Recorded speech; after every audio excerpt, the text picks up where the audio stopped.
One minute you're talking about connection, the next minute you're talking about AI. One minute you're talking about deepening humanity, the next minute you're talking about creating powerful experiences. But this is the world we're living in. We are Yeah. living in a world of dynamic tensions. And at its heart, group and team coaching is all about dynamic tensions. Hi, I'm Jennifer Britton, and welcome to the Coaching Money Podcast.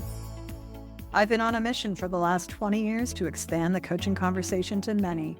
Along with my co-host, Evana Valle, we're going to be exploring coaching as it relates to conversations, connection, and change in both personal and professional settings.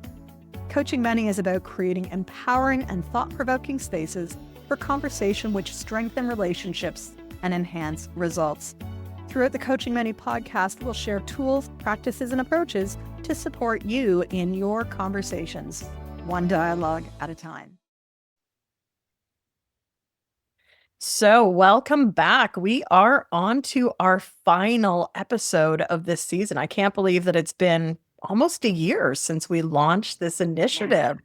Wow. And thousands and thousands and thousands of views from all over the world. We hope that you have enjoyed this, listeners. And as we come to the end of season 1 of the Coaching Money podcast, we wanted to do a bit of a review. So, we're going to walk through today every episode, talk a little bit about what's included.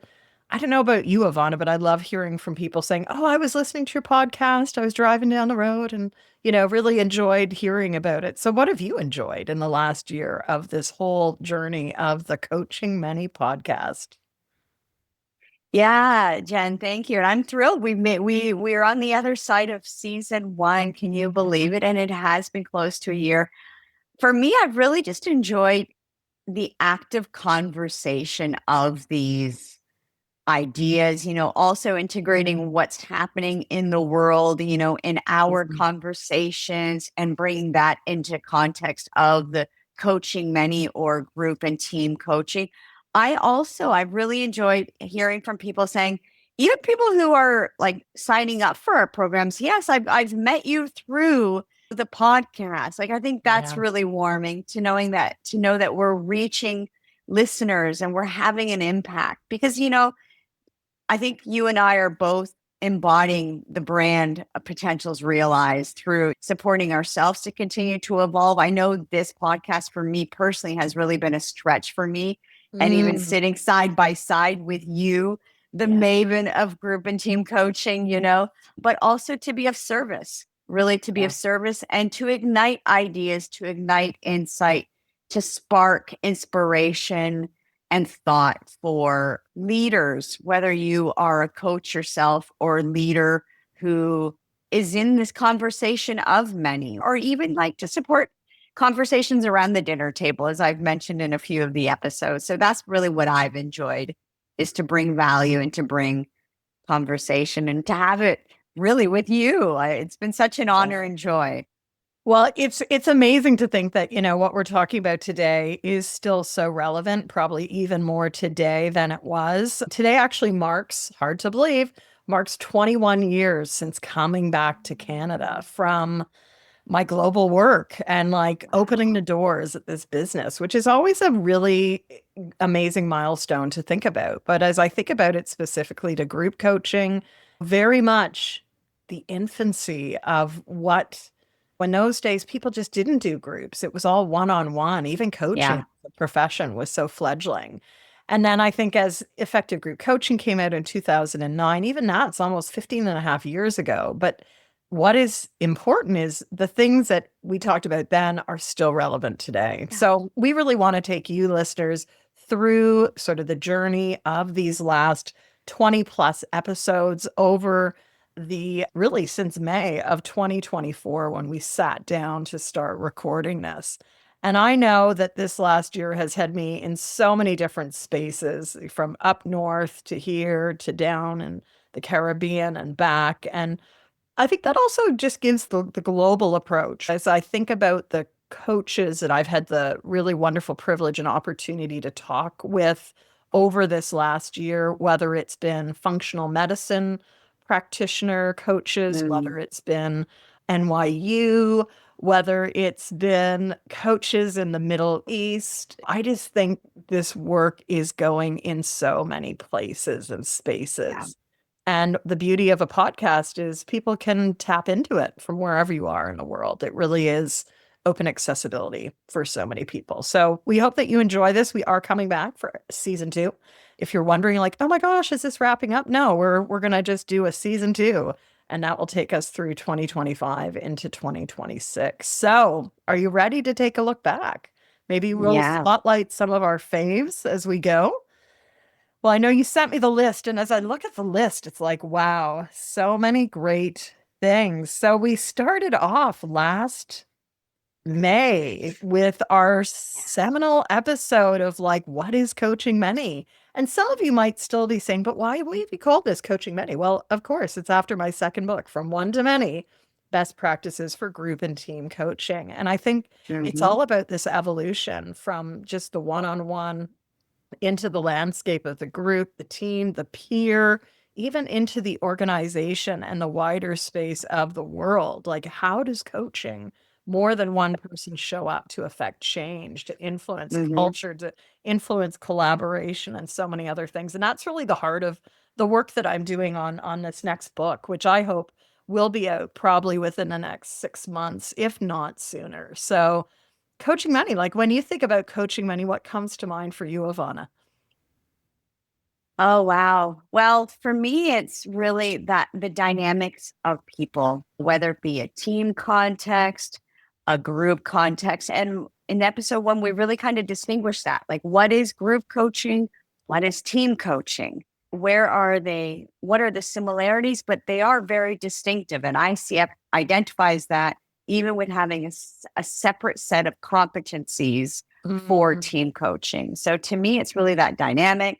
Who are you coaching? Coaching many is built on your second book, but it's also that space of the conversation with more than one.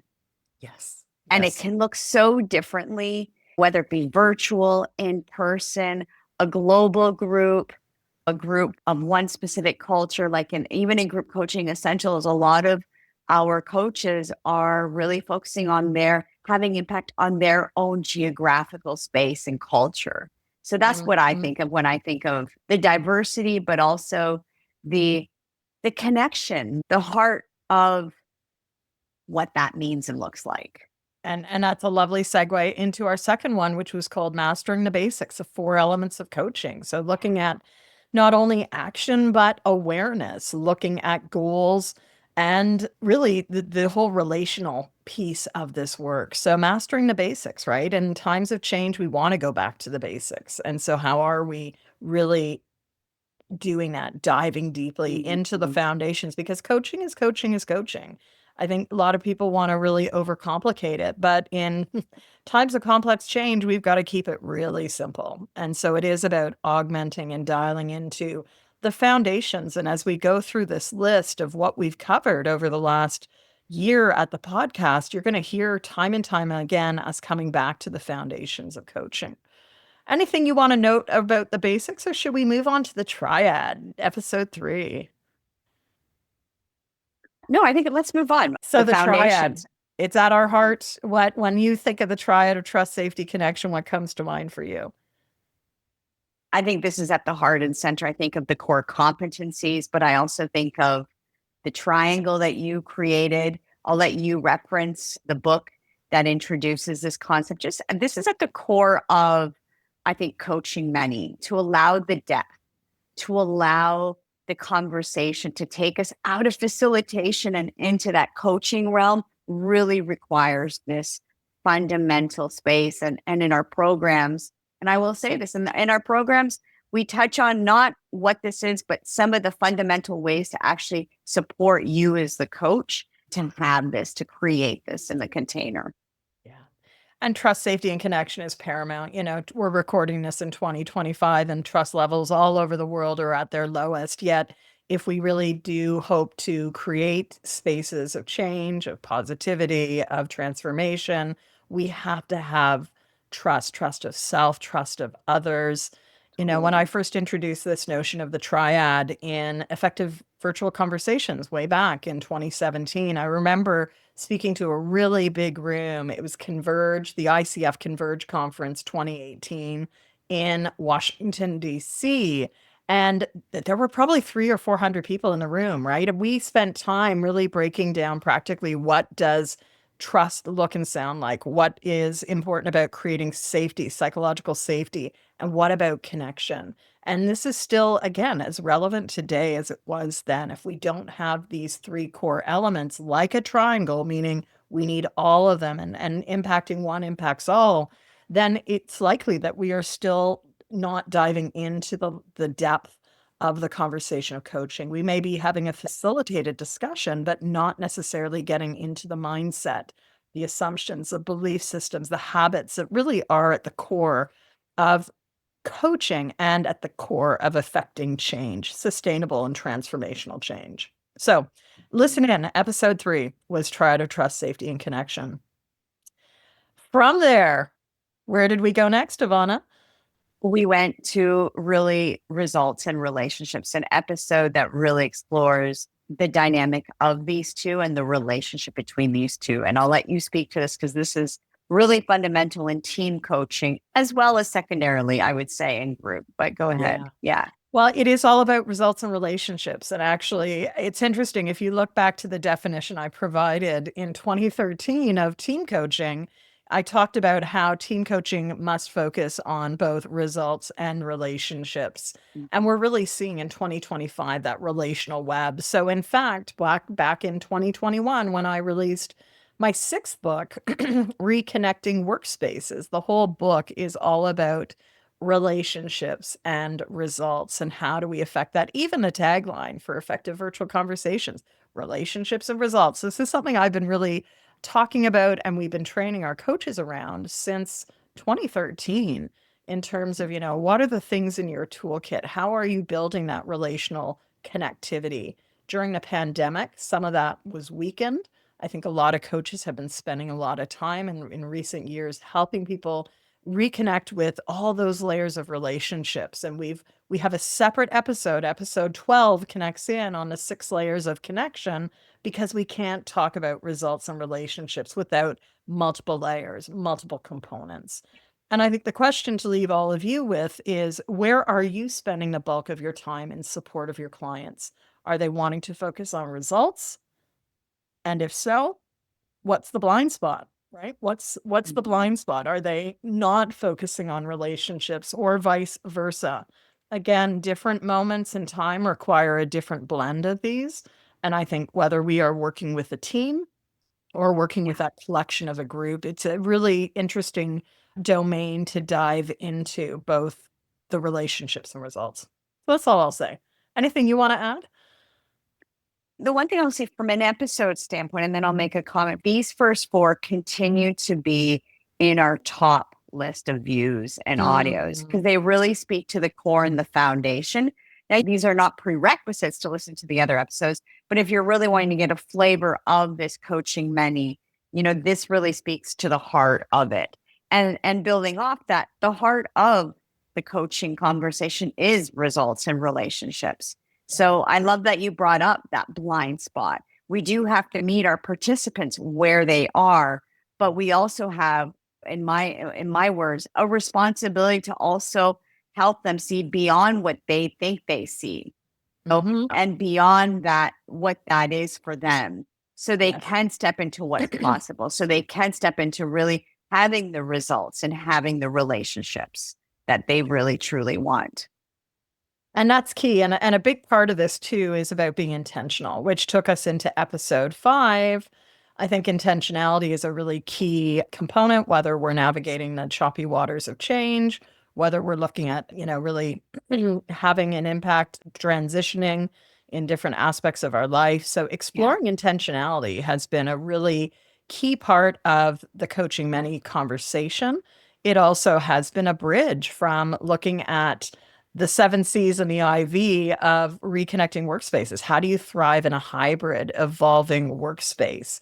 And I would say, reconnecting workspace is also continuing to evolve, not necessarily because of the changes in how or where we are working, but it is more the whole partnership of our work and looking at, intentionality in how am I using things like AI?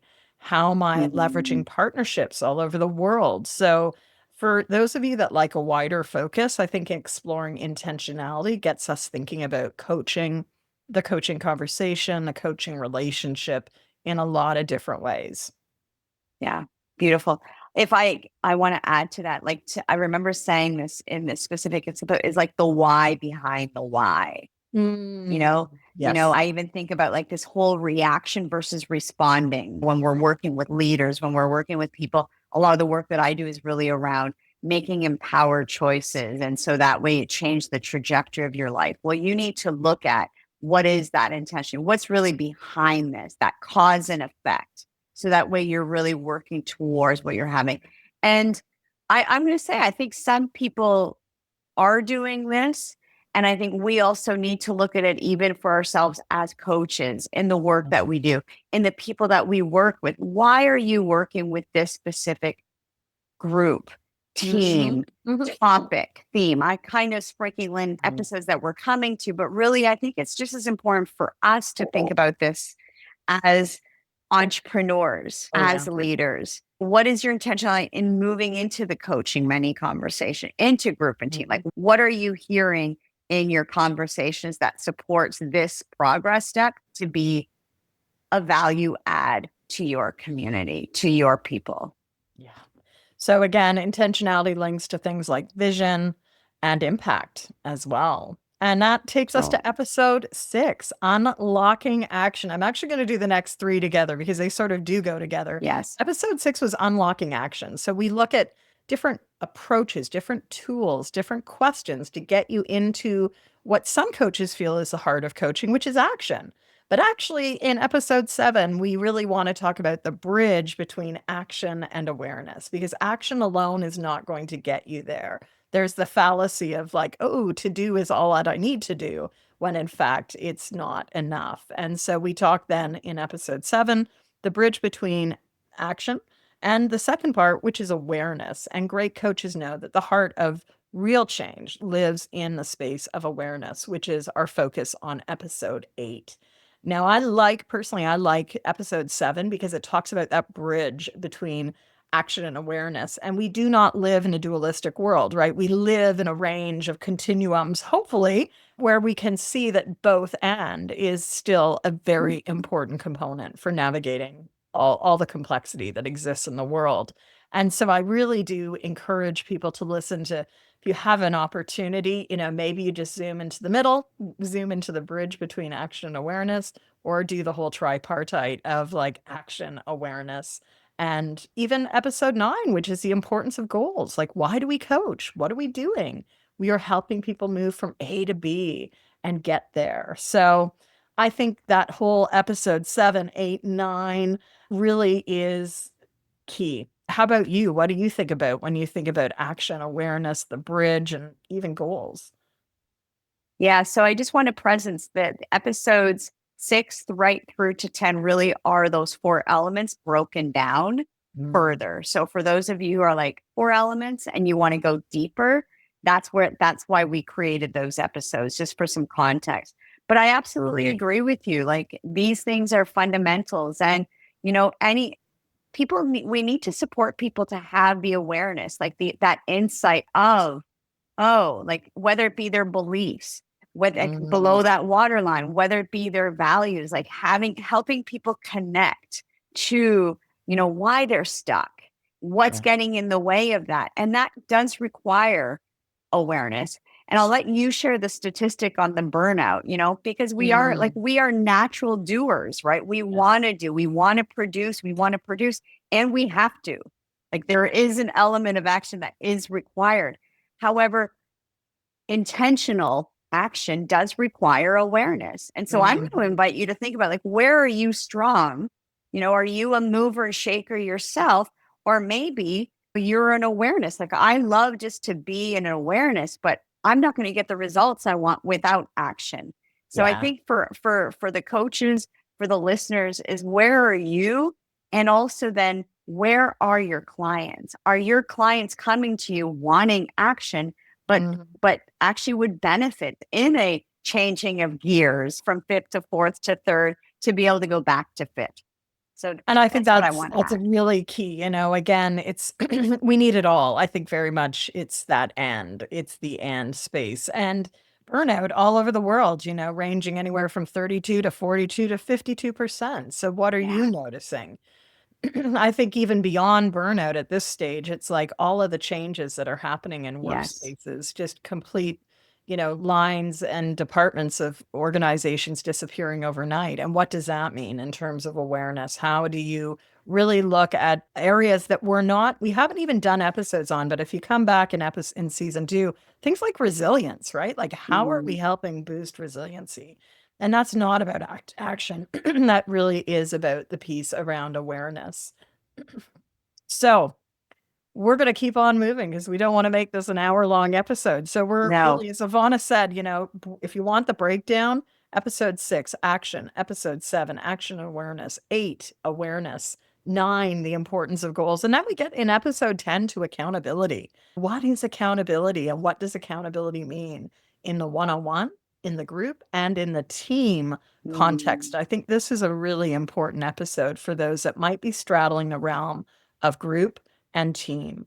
And, the pathway of the group individual and the group coach is very much diverse in terms of everyone is on their unique pathway.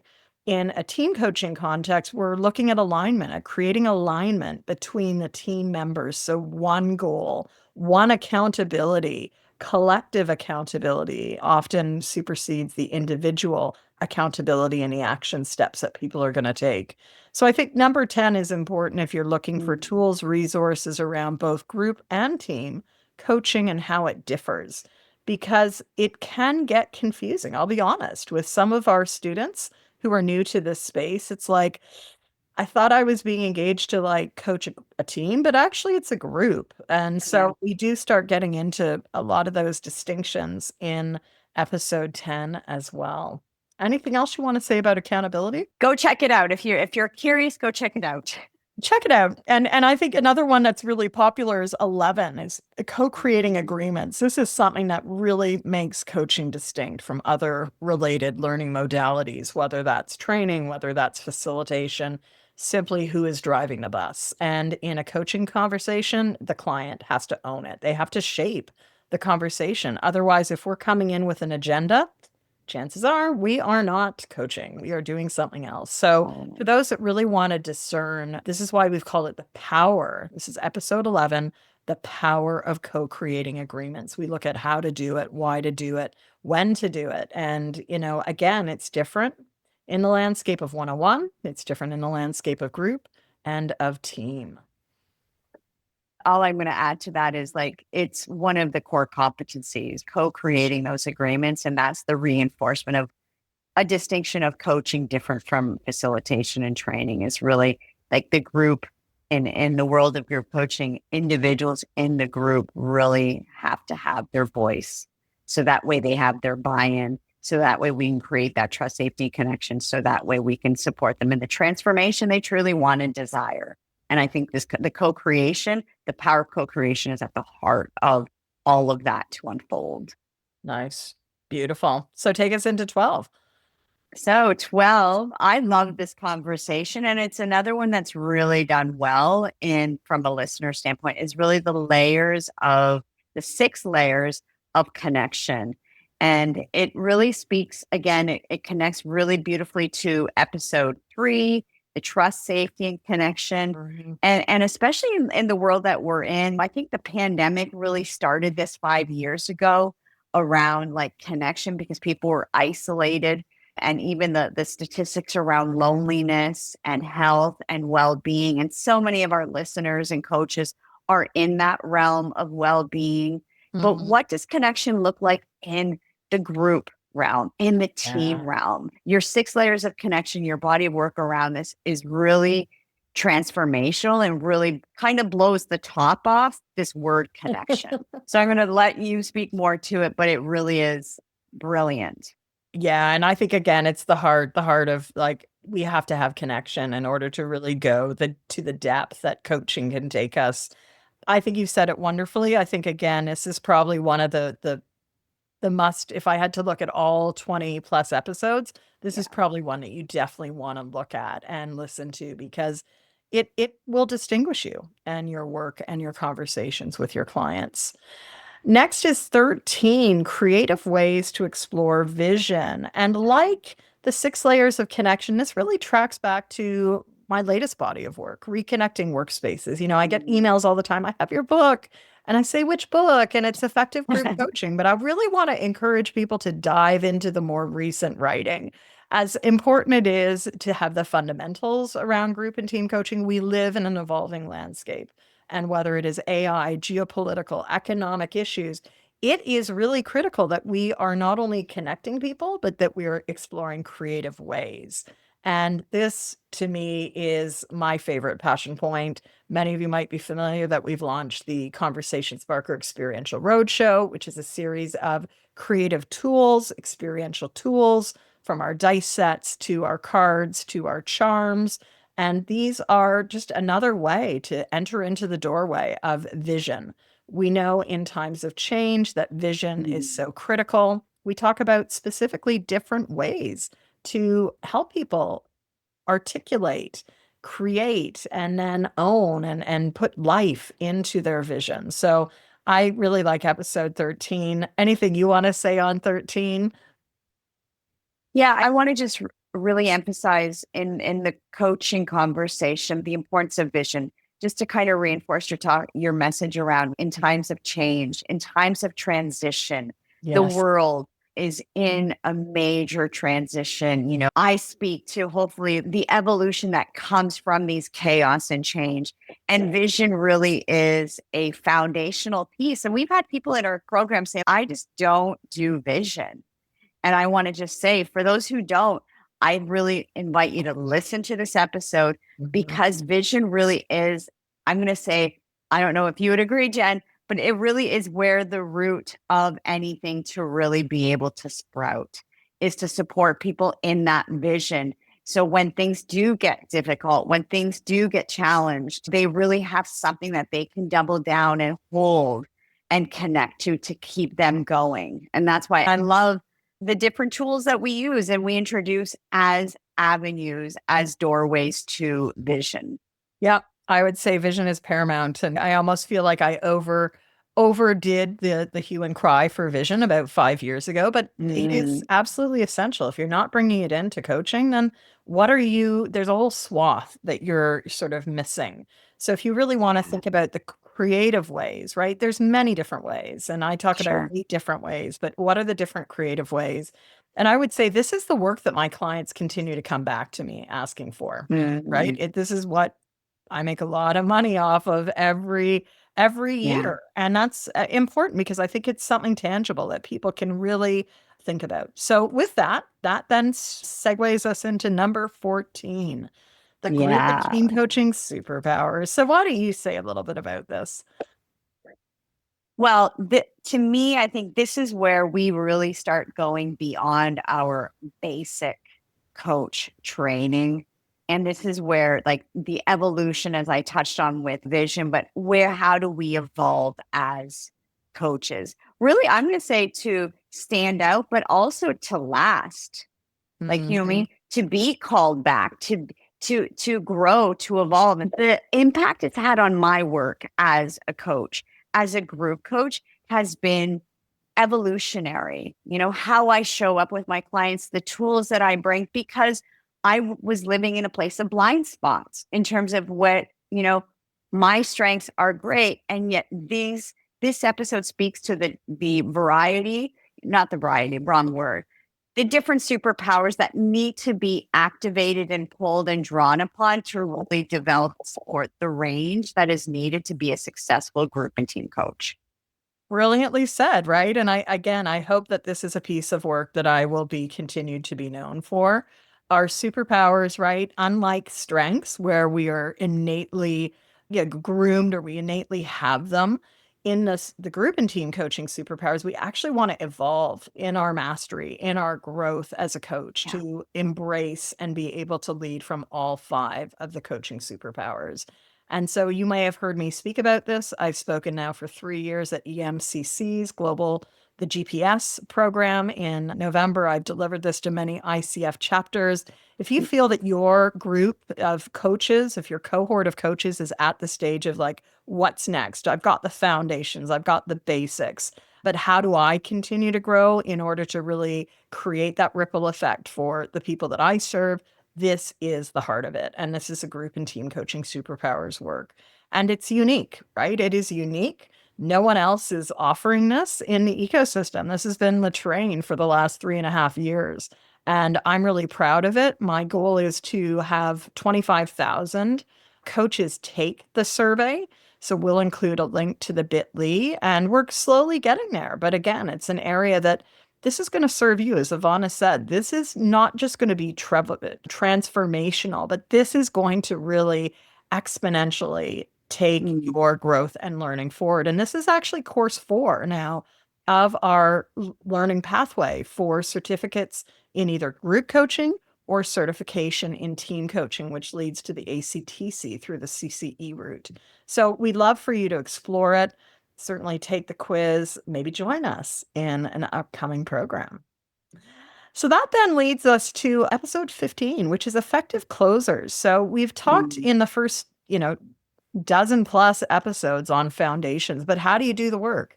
And a lot of coaches spend time at the front end of conversations, but they don't spend a lot of time at the end with closure. So what do you want to say about the effective closures episode? Yeah, I think, again, it's something that with intention, with structure, can really support the end of a relationship, which really is group coaching. Like, it's not, it ends, the group comes together for the purpose of the journey and then comes together and ends. Different than team coaching. But really, what are those things? What can you draw on? What are those tools? What are those resources to draw on to support that conversation to come to a close powerfully? And it's something we do overlook. It is something that I think we want to leave time for, especially in a world of a lot of open loops. It makes a big difference. So our next few episodes are a little temporal, if we want to call them. Episode 16, we'll invite you to listen to at the end of this year, Practices for a Powerful New Year in Group and Team Coaching. And it was a very popular episode. So I think that's one you definitely want to listen to as you move into a new year. Episode 17, What Do Clients Really Want in Group and Team Coaching? And I think this one has also been popular. We sit down and talk about some of the myths and some of the things that we notice that clients really, really want, which might surprise you. They may not be the things that you think are the things that they really, really want. But as you might have guessed from what we've talked about so far, it is about the basics, things like connection, things like, the foundations. Anything you want to note about those 2 episodes, the new year and what do clients really want?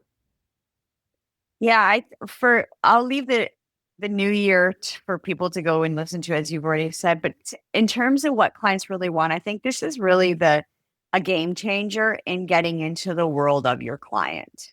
Like, we think that we know what they want because we are, and yet that really is that fundamental shift of mindset, we'll say, in terms of getting in their world and really allowing your work to evolve based on what you're seeing, what you're hearing, what you're, noticing in your conversations, and how do you adapt to that? Again, for the sustainability and the longevity of the journey of your profession and role as a coach. And the more we know our clients, the better we can serve them, right? Really, their world changes as much as our world changes. So are we listening? Are we using tools like design thinking and other things to really be noticing what our clients want? I think this whole last part of this season actually takes us into an area that we as a business are continuing to double down on. Potentials Realized was founded on the ripple effect. It's about creating powerful, not only, training, but it's about creating powerful experiences for our clients using experiential tools. And I think that has allowed us to really stand out in a global marketplace. Mm. 21 years as a business. We're very clearly noted for what we do and how we do it. And that's reflected, because our clients have really said, this is what we want. We don't want a cookie cutter this. We want powerful experiences. And so we'll invite you to think about episodes 18, which is about standing out in group and team coaching. Every coach is going to stand out for different reasons. Your business is going to stand out for different reasons. And one of the reasons we exist is to create these powerful experiences, to leverage experiential processes, to create memorable, Mm. impactful, I don't like to use the word transformational, but really like world changing experiences. That's the way I have worked. It's not about being small. It's about like really what is going to change the conversation and the trajectory of massive systems. And that is about understanding that it's not just about asking questions. It really is about creating these spaces of deep, deep trust, of deep, deep Mhm. connectivity, so that people feel empowered that they can make a difference in their world, whatever that world looks like. Yeah, beautifully said. And I'm going to build off that last point, that trust, trust, trust. And I think for me, that standout really is that trusting yourself, trusting Mhm. your skills, owning your skills, owning what makes you different. Like Yeah. I really have been stepping into this in the last couple of years, being in Mhm. Italy, really, and also in the times of change and evolution. Like, what do the clients want? What does the market need? And how can I support them? And how do I bridge that gap? How can I own my journey of relationship transitions, moving to a new country, integrating in a new Mhm. country, learning English, all these things is how can I stand out, but also be of service? And I think that really starts with us trusting ourselves, trust, trust, Mhm. trust, and listening to what is in the marketplace, what is needed so we can evolve and support others in their evolution. Yeah. And it's key about evolution, right? Like I introduced the Standout Virtually brand in 2020, 2021. And it's Yeah, interesting for me to see in the last 4 to 5 years how this has evolved in terms of context and what standing out totally. means and why it's important in different moments. So check out episode 18 on Standout, 19 on the experiential process. Definitely more on that in episode 2 or in season 2. I think in both of these topics. Mhm. Then episode 20, we have developing coach mastery. And I think we've sort of hinted at some of the components. We come back to the superpowers. We talk about why coach mastery is important. And mastery is not just a function of how long you've been coaching, right? I think some people think, oh, well, I've been doing this work for 3 years, for 5 years, for 15 years, for 20 plus years.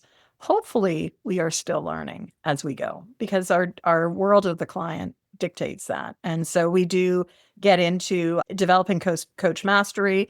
This is also a piece that we explore in our advanced coursework with Superpower program, which is course 4, then looking at our coaching diverse teams and groups using the work styles in course 5. And of course, many people joining us for neuroscience learning and experiential approaches. And I think coach mastery is about deep disciplines that this work is grounded in. What would you say about coach mastery? What stands out for you? Yeah. For me, coach mastery really is that layer of ongoing learning, ongoing development in Yeah. your skills as a coach, and also in like maybe a certain area like somatics. You know Yes. what like where is that skill set? Where is that depth of work that you can offer and bring and develop in terms of education, learning, conversation. Yeah. And then we have a couple more episodes expanding your range for Mhm. change that's just come out. That really reflects the coaching and change work, my upcoming writing, fostering belonging and connection, as well as AI. And I think the AI episode is going to be a fun one because the world of the world just keeps on changing. The skills we have today are no longer going to be the skills of tomorrow. And again, whether you're career coaching, whether you're coaching teams, whether you're coaching groups, how are we really helping Yeah. people develop for the future? Be future ready humans, be future ready leaders in a world of change. And enjoy the episode on AI and skills needed. For me, it reflects the duality of my background as a performance improvement HR person, and also looking at us as a futurist, like how is AI going to transform? And today we kick off the AI empowered coach and solopreneur program, which I'm really excited about because it's a different program. It's a week-long series of supports that you can dip into. Some of it is on demand, some of it is live. It's cross-sectoral. I think it really represents like the world of the future is not the world of today. And stay tuned. I think stay tuned because this organization is really well placed. We're not just a coaching organization, but we work with leadership, we work with teamwork, we work with culture. And even though this whole podcast is on coaching, that is just one vehicle to change. Beautiful, beautiful. I really want to highlight too with this whole coaching AI skills, whether all this stuff. I think it really we touched on it. I think it was in this episode around the World Economic Forum report and the skills needed, and where does AI play into as a support, which is what your program is, going to highlight and identify. How can we use AI, but also not be threatened by AI based on the skills and the necessities that we as humans offer, as coaches? And you're probably tracking something. Some of you might be listening saying, but this doesn't make sense. 1 minute you're talking about connection, the next minute you're talking about AI. 1 minute you're talking about deepening humanity, the next minute you're talking about creating powerful experiences. But this is the world we're living in. We are living in a world of dynamic tensions. And at its heart, Rupin team coaching is all about dynamic tensions. Some people kick back from that. And I would say this is truly where we are now in 2025 and in the future. And again, you're going to see episodes as well, our experiential tools really reflecting that experiential roadshow. We're continuing to double down on that because this is what people need now. What the needs in the rooms, the needs in the conversations are changing. And we hope that you will come and join us either for our hot topic calls, which are community calls, which run regularly. We hope that you may join us or suggest topics for season 2. Maybe you join us for some CCE training that you can find at groupcoachingessentials.ca. Our work, our impact in the world is going to continue to change and continue to grow in ways that are responsive and proactive, not just responsive, but proactive to the changes that are not even here yet, but the changes that are coming. As I like to say, and I posted on this yesterday on LinkedIn, 2016, end of 2016, when I took effective virtual conversations as a proposal to a traditional publisher, they weren't interested. Oh, we don't think virtual has any relevance. Well, what happened 3 years later? We know what happened. And again, I am usually seeing ahead of the curve by years. This was group coaching back in 2006. People really didn't get it, but 2025 people now get it. And where are we going next? That is where my work is really starting to arc too. So we hope that you will join us on this journey because there is definitely 20 plus episodes of a lot of great different pieces to meet you, whether you're a new coach, whether you have been practicing for many years and you're thinking about growing your business, whether you are a seasoned coach and thinking about where your ongoing learning is. And we look forward to continuing to serve you through this podcast, but also our suite of programs and products. Beautifully said. Beautifully said. And I think this is part of the reason why we created this podcast is really to offer another tool, an on-the-go resource, whether you're walking, driving or in front of your computer to really my hope is that you really have a moment of pause and go, what is my stake? Where do I want to take this? Where do I want my business to evolve? How can I evolve and support others in that conversation? And that's really what season 1 really lays the foundation, sparks some ideas that we'll go deeper in the upcoming season. And so we really hope that we encourage you. We encourage you to take inventory and look at where you are and where you want to go, what that vision is, And what are the things that are going to support you to fulfill that? Wonderful. Well, we've gone pretty long on this episode, so I think it's a great place to wrap up. Thank you, everyone. Thank you, listeners. If you know of someone who could benefit from this podcast, please pass it on. We would love to get more acknowledgement around this podcast as well. So if you know of any podcast awards that we could be nominated for, please go ahead and nominate us. We'd be honored. And with that, until we meet next time, enjoy your conversations. Take care. Be well.